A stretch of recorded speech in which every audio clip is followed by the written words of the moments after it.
지금 최고위원회의에서 이재명 대표가 중요한 워딩을 해요. 최고위원회의를 안 보신 분들이 있겠는데 동영상을 듭니다. 장시호 이야기. 지금 그 뉴탐사하고요 뉴스버스에서 그 보도를 한 거예요. 그게 그 뭐냐면 장시호가 자기 친구랑 대화하는 장면에 나는 그 사건 이 국정농단 사건의 검사랑 그렇고 그런 관계였다부터 시작해 그 이야기가 장시호 입에서 나와요. 나오는데 역으로 이재명 대표가 영상을 틀어요. 그러니까 이재명 대표가 빡이 친 거예요. 검사의 탄핵을 넘어서 형사처벌해야 된다. 그거 진짜 말도 안 되는 거죠. 우리가 그동안 소문으로만 들었던 여러 가지 이야기들 있잖아요. 뭐 검사실에서 뭐 강간을 했네, 뭐 술을 먹었네, 무슨 도박을 했네, 뭐 전화를 했네, 온갖 소문들이 진짜 이게 하나하나씩 사실이었다는 게 드러날수록 너무 놀라운 거예요. 왜 그 원조가 하나 있어요. 내가 누구라고 말 안 할게요. 피의자랑 동거를 하다가 문제가 되니까 결혼까지 결혼식한 놈이 하나 있어. 그건 착한 사람이죠. 책임지려고 한 거잖아. 오빠 잠깐만. 근데 문제는 그놈은 미혼이었기 때문에 느글맞게 예. 50 넘어서 결혼한 거고요. 이놈은 부인이 있는 놈인데 나는 아니었는데. 피의자랑 불륜하고 증언 연습시키고 회유하고 이랬다는 거잖아. 그러니까 이재명 대표가 엄청 빡치는 거지. 지금 그 검사들이 괴롭히고 있는 거잖아. 근데 이런 검찰들 관련된 썰이 사실이 아닌 게 없었어요 지금까지. 다 그렇잖아요. 그럼 이번에도 굉장히 신빙성이 높다. 그리고 장시호가 이전에도 뭐 이런 이야기 많이 있었잖아요. 저 수사 받을 때도 한동훈한테 가서 오빠 하면서 하겐다즈 그렇게 얻어 처먹고 다니더라. 이런 이야기가 이미 한동훈 사무실에 냉장고에는 하겐다즈가 항상 가득 있더라.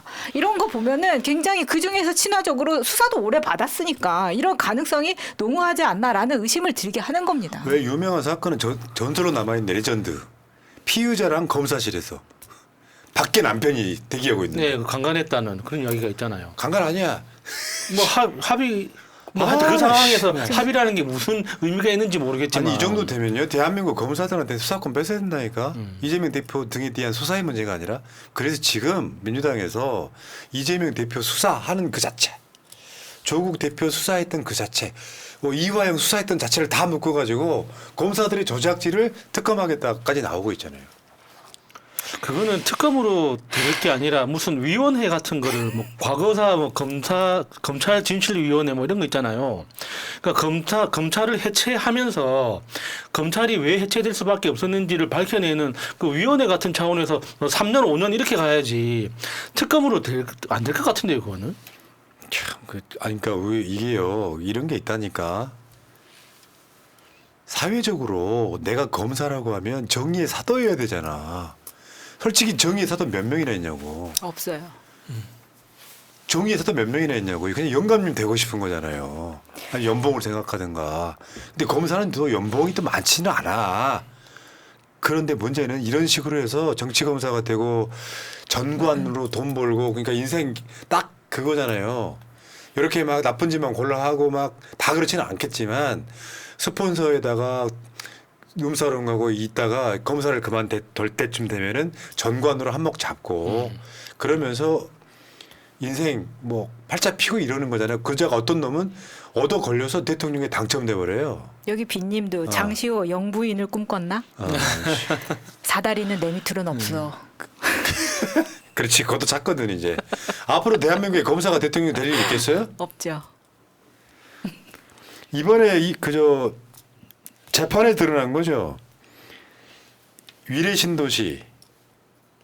신도시라고 이야기를 검찰이 사실상 조작했다가 정정된 사건.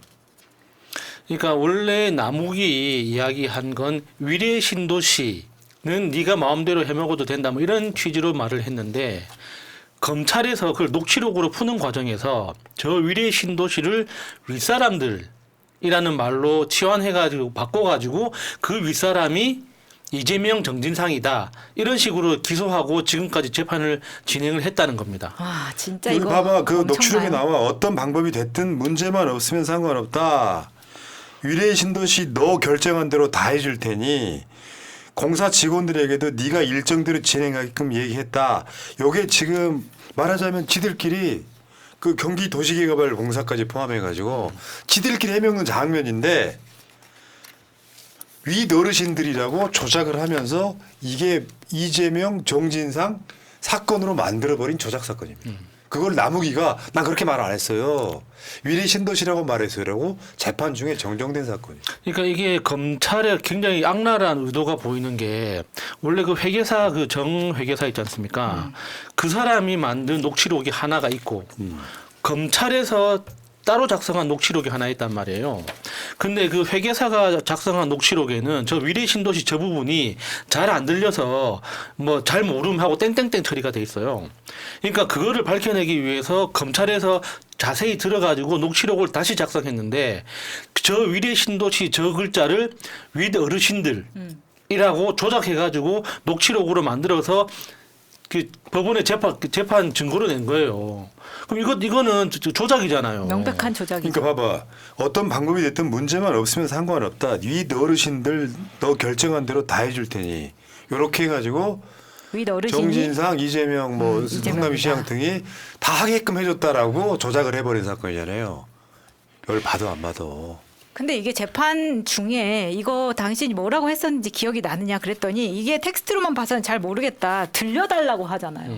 그래서 그 자리에서 다 듣는 거예요. 들어보니까 아 이거는 위례신도시입니다 라고 하니까 검찰이 거기서 완전히 당황하게 되는 겁니다. 왜 본인들이 당황했을까요? 조작을 했으니까 당황했지. 네. 애초에 처음부터 물어봤어야 되는 거 아닙니까? 관련된 방송은요. 빨간 화제 가시면은 자세한 설명 들으실 수 있고요. 그러니까 이렇게 돼 있다니까요. 얘네들 이 위에 나오는 거 보면은 막 피의자랑 막 같이 불륜하고 막 동거하고 막 이런 새끼들이 왜 이시훈이 같은 애들 윤석열이 쓰겠어요. 검사들 입장에서는 민주 세력이나 진보 뭐 이런 쪽에서 이시훈이는 감쪽 조작한 검사야 그러면은 약점은 딱 갖고 있는 사람이잖아요. 거기에다가 이런 애들 데려다 약점 갖고 쓰면은 나한테 충성할 거거든. 그런 것들이 이용해 먹고 그러니까 윤석열이 제일 악랄한 놈이 게 그런 거지. 실제로는 뭐 조나무기든 뭐든 스폰서가 있었던 거잖아요. 예. 근데 마치 안 받은 깨끗한 검사인 것처럼 행세는 다 하고 이런 과정들을 거치면서 윤석열이가 자기 부인 통해 가지고 주가 조작 사건 사실은 수사 자기들끼리 아름아름 못하게 막는 거고 윤석열이가 이거 한마디도 안 했는데 검사들이 그거 막았겠어요? 중앙지검장 검찰총장 되니까 코바나 컨텐츠에 막 협찬금 밀려오고 대통령 되자마자 인수위 때부터 고속도로 정점 바꿔버리고 대한민국 검사의 가장 비리 검사가 윤석열이에요. 윤희진 용산 세무서장 그 무마 사건 한번 생각해 봐요. 지 지인이라고 경찰 수사 못하게 어마어마하게 막았잖아. 그런 놈이 대통령이 됐으니 대한민국 검찰은 수사권 뺏길 날 머지않았다. 그리고 그 오늘이요. 김용 전 민주연구원 부원장이 보석으로 석방됐습니다. 왜 벌써 들어간 지 160일이나 됐었더라고요. 이거 총선 효과라고 저는 봐요. 뭐냐면 김용이 어마어마한 죄를 지어서 뭔가 증거가 있어. 재판에 영향을 끼치해. 그게 아니고 보석으로 풀어주는 데는 다 이유가 있다는 거. 그러니까 저번에 정진상도 보석으로 나왔었잖아요. 네. 계속 보니까 묶어둘 이유가 없는 거예요. 도주, 증거인멸 이런 우려가 없는 상태에서 아 이거 묶어두는 건 굉장히 억울하겠는데 이 느낌이 재판부한테는 통했다고 보는 거고요. 오늘 공교롭게도 또 그 윤석열 장모 석방되는 된 날이기도 해요. 야, 이 와중에 김건희 위세를 볼 수 있는 거죠.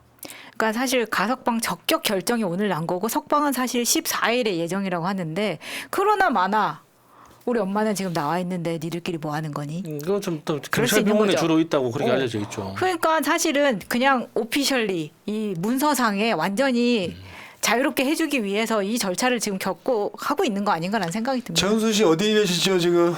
아니, 정말로 다들 거기 있을까요? 김건희도 그렇고 최은순도 그렇고 마음이 얼마나 바쁘겠습니까? 지금 다 들켜가지고 새롭게 작업을 해야 되는데 엄청 마음이 바쁠 거예요. 참 그게 검사들이고요. 물론 아주 일부의 검사들이 국가의 어떤 검찰이라고 하는 조직을 망가뜨리고는 있지만 지금 형사부에 있거나 공판부에 있는 검사들은 그런 욕심 없을까요? 그 비극이 뭘로 시작되냐면 검사한테 과도한 권력이 주어졌기 때문에 그래요. 자기들은 준 거는 국민이 권한을 이임한 거거든. 권력이 주어져서 검사 나부랭이 하고 있다면 추앙해 주니까 그걸로 뭔가 한몫 잡아야 되는 인간의 말초적인 심리가 작동하는 거거든요. 그게 하이라이트를 보고 있는 거야, 대한민국이. 이 와중에 내가 정상적인 가족이라면요, 최은순 못 풀어줍니다. 법무부가 그 짓거리를 하려고 하면 풀지 마.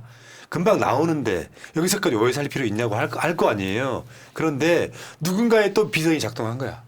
누구라고 이러면 다 아실 거예요. 아까 그 목소리 흉내 한번 내봐요. 자꾸 오늘 불편하네. 아. 자꾸 끄집어내고 그러는. 누군지 모르겠다. 아우. 뭐라고 바가지를 긁었겠냐고, 명령을 했겠냐고. 오빠 누구 때문에 대통령 됐다고 생각해? 그러니까 내가 장모님 풀어줄게. 우리 엄마 지금 얼마나 고생하고 있는데. 이렇게 된다니까. 정말 자꾸 불편하네. 돈 10원도 없는 사위놈 장모가 그냥 포장마차부터 시작해가지고 막 뭐 요양병원 돈 빼먹고 해가지고 이걸로 그냥 검사 만들어놨다 뭐 이러고 있을 거 아니야. 이미 아우. 자, 근데 거기서 검사 나부랭이 중에 가장 악질은 윤석열과 더불어 한동훈이라고 하나 봐. 한동훈이 법무부 장관 돼서부터 지금까지 아니지 그 전에 이재명 대표 수사에 관련된 것부터 아니 그 전에 조국 수사할 때부터 관련해 가지고 지금까지 몇 년 동안 진보 민주 세력들한테는 가장 극혐의 대상이었거든요. 실력도 없는 게 존나 깐죽거리고. 맞아. 그게 막상 선거운동 갔더니 실력이 들통났잖아요. 할 말이 없어가지고 생각이 안 나가지고 이재명은 연설 준비를 안 해와가지고 계속 똑같은 연설을 했던 2조 심판으로 망하네. 얘가 지금 전당대회에 나올 거라고 하는 그 예측이 굉장히 많아지기 시작했어요. 한동훈. 지금 한동훈의 개인적인 입장을 보면 사실 그 당대표 출마 외에는 할 수 있는 게 없잖아요. 지금 이 상황에서 뭐 변호사 기업을 할 겁니까? 영업을 하고 다닐 거예요. 뭐 할 수 있는 게 뭐가 있겠습니까? 이게 제가 봤을 때 가장 좋은 건 유학 가는 거거든요. 미국 가면 오해받을 거기 때문에 영국이나 독일로 한 1년 정도 유학을 갔다가 그 1년 이야기는 1년을 이야기를 하고 일단 유학을 가서 멀리서 국내 정치를 바라보면서 딱 적당한 타이밍을 봐서 들어와서 복귀를 해야 되는데 지금 당장 계속 자기의 어떤 불안감을 해소하기 위해서 정치 언저리에서 근방에서 계속 돌기 시작하면 결국에는 안철수 꼴 나는 거예요. 그러니까 안철수는 그나마 국회의원 배지라도 달고 돌고 있지만 한동훈은 더 비참해지는 거죠. 지금 국민의힘 내에 반대도 만만치 않습니다. 왜냐하면 이런 게 있어. 그 태도거든요. 비대위원장이란 직책을 갖고 선대위원장 원톱을 하면서 선거를 이렇게 졌으면 윤석열이 잘하고 못하고를 떠나서 네 책임도 있지 않냐 이런 거거든요. 근데 전당대회 곧바로 출마하는데 이거는 어떤 모델인 줄 아세요? 이재명 대표의 모델이에요. 대선은 졌어. 대선을 졌는데 당원들은 절대적으로 이재명을 당대표 만들고 싶은 거야. 근데 우리 대선 때는 정말 아깝게 0.75%를 그렇지, 졌지만 지금 한동훈은 대패한 거거든요. 그 혼자 깐죽대다가 대패한 것이기 때문에 사실 어떤 정치적인 무대에서 한 번도 심판 받아본 적이 없는 애가 갑자기 나왔다가 지금 완전 폭망한 상황에서 본인이 다시 나오겠다는 거는 제가 생각했을 땐 얘는 지금 수사를 받아야 하는 상황이 올 수도 있는 거를 사람들 눈앞에서 본인이 사라지면 어떻게 될지 모르기 때문에 기어이 어쩔 수 없이 맞아요. 나와야 되는 상황일 수도 있는 거예요. 그러니까 지금 한동훈이가 만약에 직책을 안 갖고 있으면 그런 이야기가 있어요. 민주당 쪽에서 특검을 막 넣을 거 아니야 22대 때. 네. 특검 막 들어와. 다 거부권 행사하기 그러니까 먼저 인척하고 한동훈 특검만 오케이 해준다는 썰이 있어. 저라도 그렇게 하겠네요. 네. 그리고 지금 조국혁신당도 1호 특검은 한동훈이다 이렇게 콕 집어서 이렇게 이야기를 하니까 얼마나 본인은 불안하겠습니까? 네, 네. 그리고 한동훈은 그러니까 예를 들면 이게 컨셉이 없었다는 게 문제예요. 김경률이를 받아들이면 그러니까 중도 외연확장이라는 개념에서는 박칠만 해. 근데 한쪽에서는 또 극우야 얘가. 그러니까 컨셉이 없는 거예요. 비대위원들 꾸릴 때 한번 봐봐요. 다양하게 데리고 오는 것이 문제가 아니라 취하지 말아야 될 건 취하지 말아야 돼요. 그 국민의힘 내에서는 그 김경률 같은 사람을 외연 확장 차원에서 받아들이는데 오히려 우리 당에서 고생했던 사람들은 중용하지 않았다. 여기 대한 비판이 하나 있는 거고 한동훈이 보니까 하는 짓들은 보면 구구의 사람들 이야기를 너무 많이 들었다. 윤석열처럼. 그러니까 컨셉 없이 선거를 망해먹은 케이스에 가까울 수 있다. 근데 이제 저번에 한번 며칠 지지난주인가요? 국민의힘 전당대회 연기하려고 한동훈 측에서 힘쓰고 있다. 그러니까 한동훈한테 여기 끼어들 명분을 주기 위해서 전당대회를 좀 미루자. 근데 공교롭게도 황 의회가 전당대회를 꽤 미루는 쪽으로 지금 결론을 내고 있단 말이에요. 근데 이제 그 한동훈 입장에서는 미루면 미룰수록 유리하다고 생각하기 때문에 사실 이거는 좀 확대 해석된 것 같아요.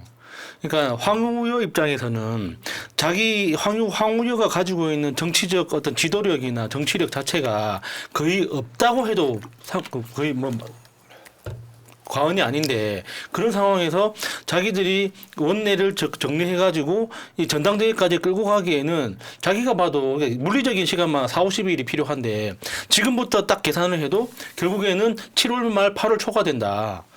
이런데 이제 그런 한계를 다 이게 한동훈 때문이다.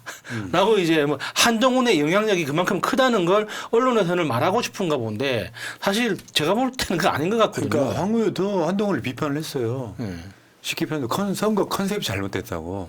문제는 저는 윤석열과 한동훈과 김건희가 불행해지는 거 꼭 보고 싶어요. 그래서 그들이 악은 반드시 처벌을 받는다는 걸 꼭 맞습니다. 보여주고 싶습니다. 그거 보여줘야 돼요. 네. 네. 가장 좋은 방법은 그들을 싸움 붙이는 거죠. 자기들끼리. 자기들끼리. 즐겁습니다. 똘망님 감사드려요. 땡큐.